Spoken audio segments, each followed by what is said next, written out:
आज इचलकरंजी महानगरपालिकेच्या वतीनं आपत्ती व्यवस्थापन विभागाच्या वतीने पंचगंगेला जो प्रतिवर्षी महापूर येत असतो, या महापुरासाठी अनेक संस्था अनेक रेस्क्यू बोर्ड्स या ठिकाणी महापालिकेला व आपत्ती व्यवस्थापन करत असताना नागरिकांना स्थलांतर करण्यासाठी किंवा नागरिकांचा जीव वाचवण्यासाठी किंवा नागरिकांच्या सुरक्षेसाठी या ठिकाणी संघटना आहे.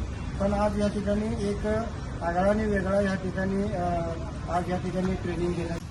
सगळ्यांना नमस्कार. आम्ही इथे सर्व तृतीयपंथी क्रमांक जमलो आहोत. आपत्ती व्यवस्थापक संजय कांबळे सर यांच्या नेतृत्वाखाली आज आम्ही जमा झालो आहोत सगळे. आणि सरांनी भरपूर सरांची टीम व सरांनी आम्हाला भरपूर इथं काही सांगितलं. काही जे काही गोष्टी लागतात आपत्त्याच्या वेळी त्या सर्व गोष्टी त्या प्रॅक्टिकल करून दाखवली की कसा कोणत्या पद्धतीनं कोणती वस्तू कोणती उपयोगाला येईल त्या सर्व सरांनी दाखवली.